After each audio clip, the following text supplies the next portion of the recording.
que nosotros estamos aquí representándolos, que los escuchamos, que los vemos en este momento donde estamos atacados por el gobierno federal. Sabemos que tenemos poder a nivel estatal para enactar leyes que pueden proteger a nuestra gente. Y la legislación de Nueva York para todos es lo que necesitamos en este momento para proteger nuestros derechos básicos. Sabemos todas las mentiras que dicen de los inmigrantes que no contribuimos, pero la verdad es que somos miembros de la comunidad con raíces, estamos criando a nuestros hijos aquí, estamos asumiendo posiciones de poderes y es importante también recordar la colaboración y el inmenso ayuda financiero que nos dan los inmigrantes en pagar impuestos. Esos mismos impuestos y recursos que necesitamos están en peligro en este momento con el gobierno federal y nuevamente tenemos la oportunidad de hacer algo a nivel estatal de proteger a nuestra gente. Good afternoon, everyone. I am State Assemblymember Marcela Mitaynes, and I am the first immigrant indigenous Peruvian in the New York State Legislature. That is important to say right now because our people need to know that they are seen and they are being heard and they are being represented. At a time where we are being attacked by the federal government on our most basic rights, it's important to remember that it doesn't matter if we're here legally or illegally, that we have basic human rights and that we will stand up and fight for that. And one of the ways to ensure that our people are protected is by passing New York for all. For all the rhetoric that we receive as immigrants, the top being that we don't contribute, this is a reminder that we are very much people that are rooted in our communities, leaders in our communities, and we are contributing over $1 billion in taxes. Those same taxes from undocumented folks are being at risk with this federal government. That is money that this government depends on. We need to protect our people. We need to protect our workforce. And there's an opportunity to do it at the state level with passing New York for all. Thank you.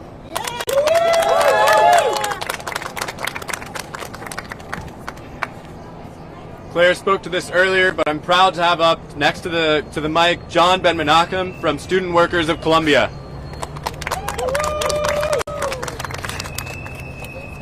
Thank you all for being here. My name is Jonathan Ben-Menachem. I'm an organizer with Student Workers of Columbia, UAW Local 2710.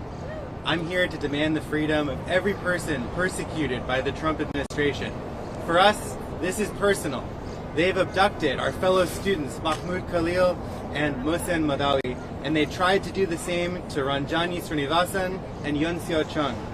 We have been working around the clock to protect students and workers from ICE because of the university's negligence, or perhaps its collusion.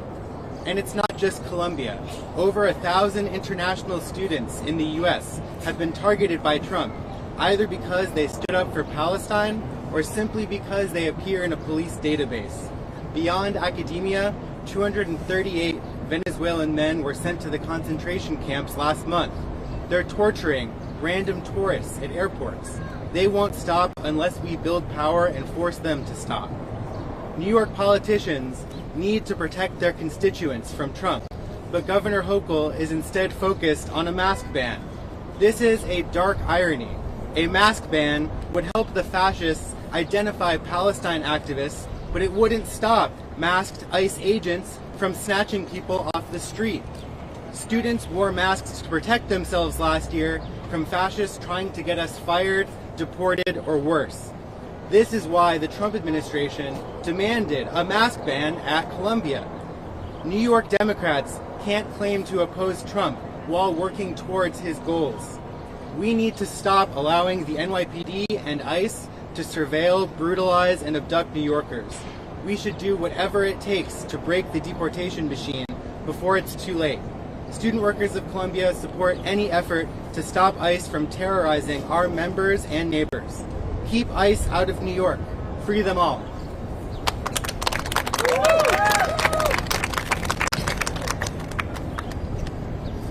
Thank you, John. Next we have Lilly Sandberg from JFREG.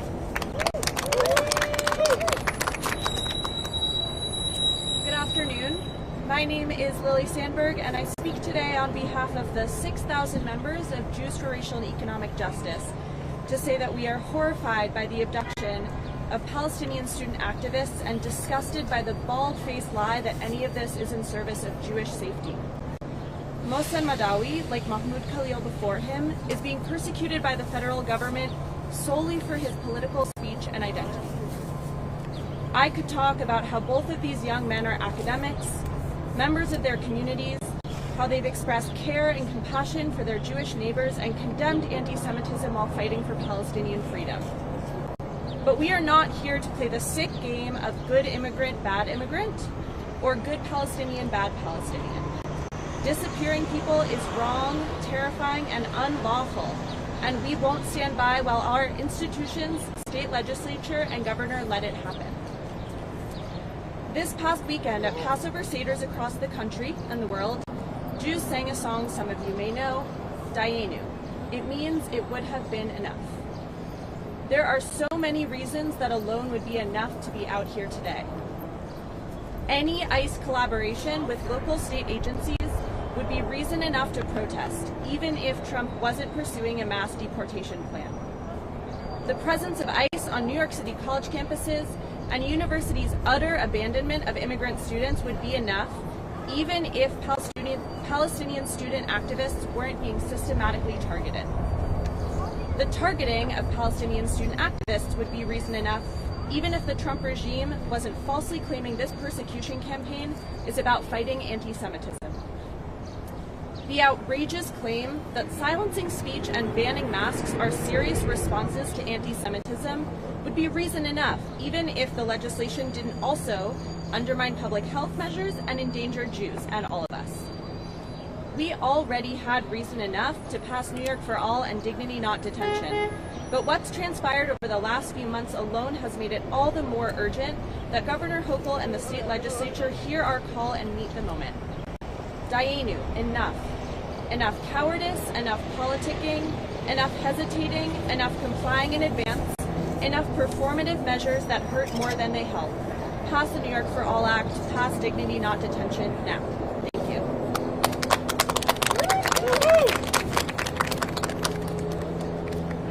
Thank you again for being here, and thank you to all of our incredible speakers so far. To bring us home, we have Sonia, a leader with New York Communities for Change.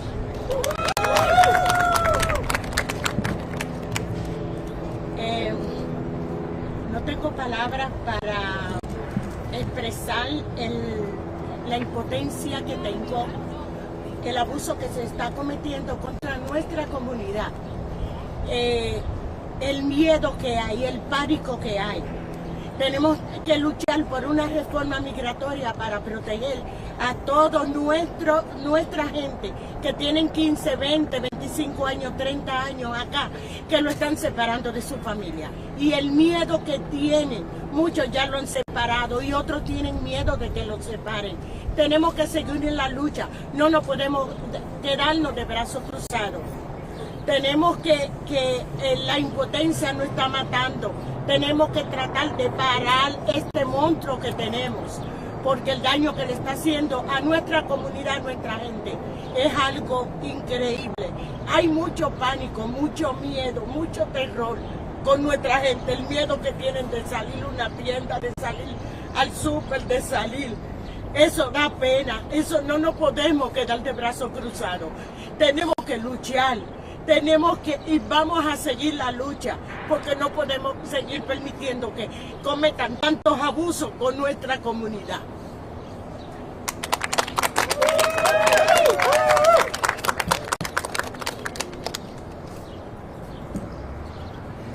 Thank you everyone again for being here. Just as one final word, I want to remind us all what I said earlier at the beginning. We must unite our struggles. Separated we are weak, but together we are powerful, and together is how we win back New York and win back this country. Thank you all so much.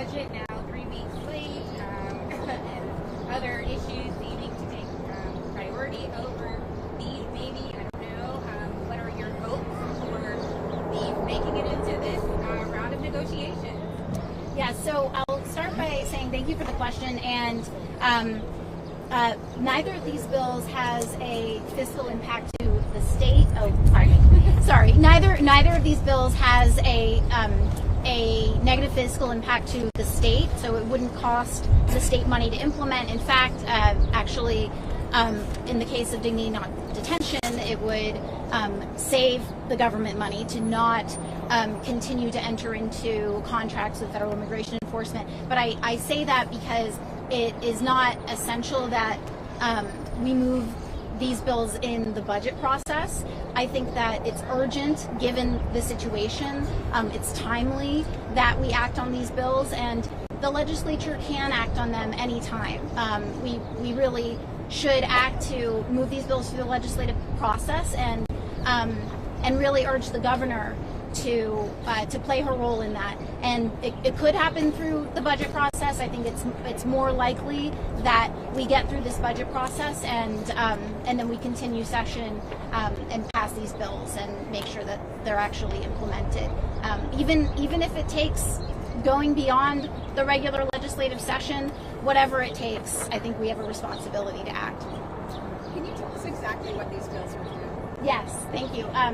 First, the New York for All bill, which is co-prime sponsored by myself, sponsored by Senator Hernandez and Assemblymember Mitaynes Reyes in the Assembly. This bill would prohibit state and local law enforcement from colluding with federal immigration enforcement in specific ways.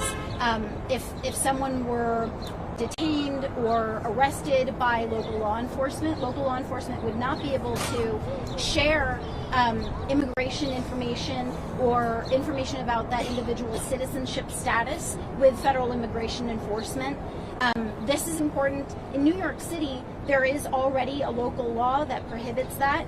We want to ensure that law is actually followed, for one, by codifying this in state law, but also expanding it to localities outside of New York City.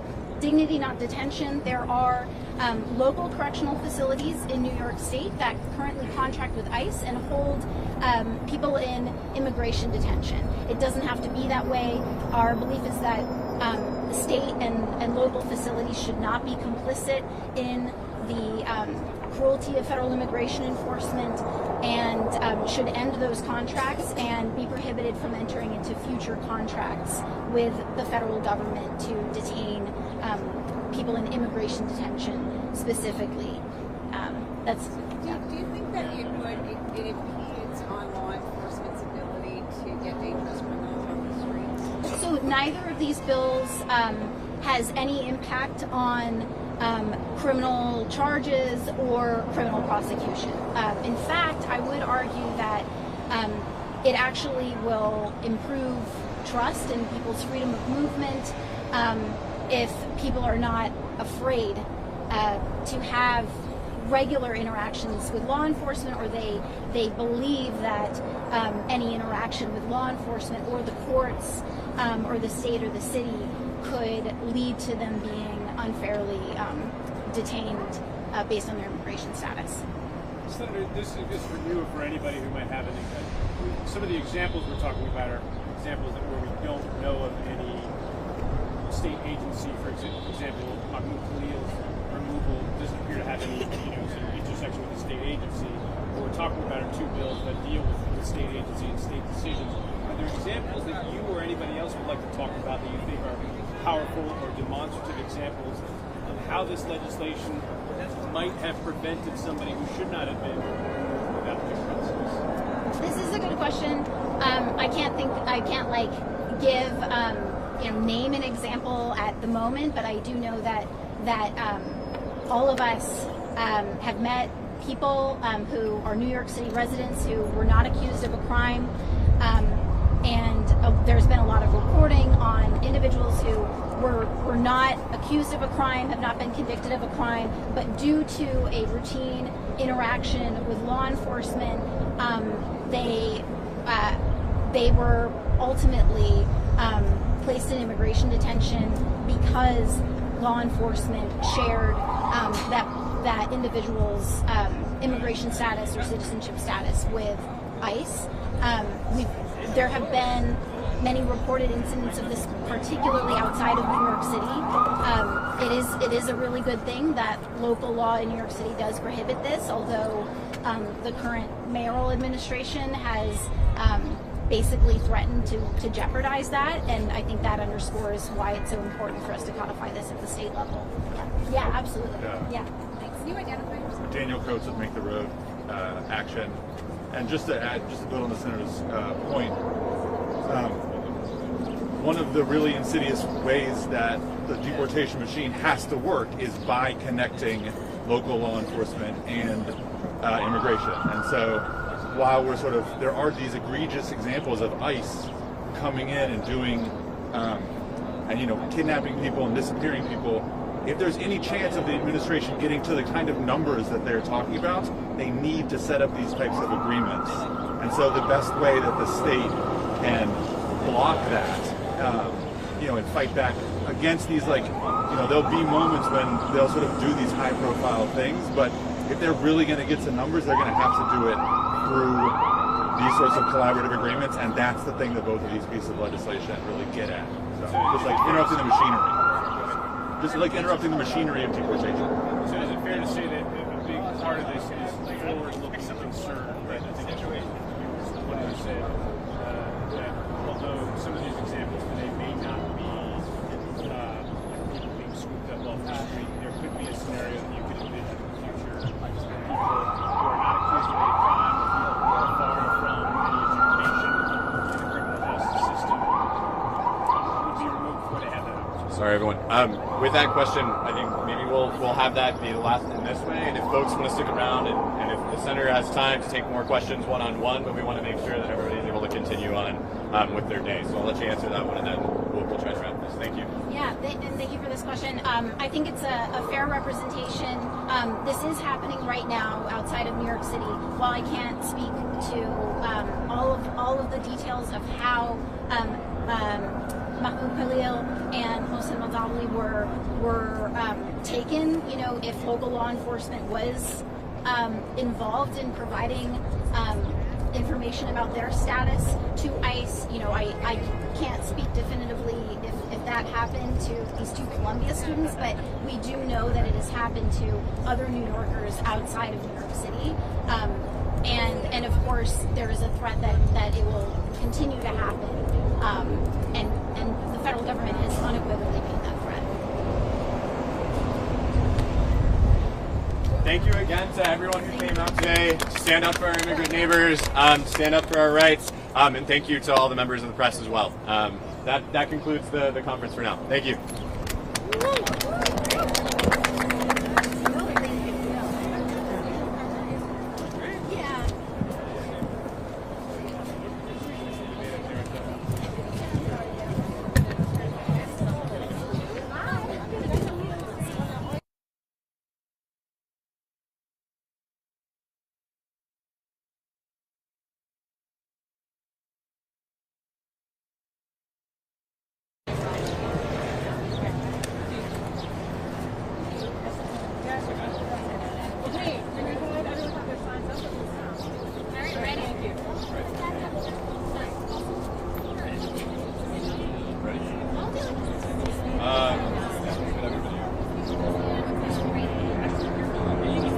I think we're going to ask everybody, we're about to get started.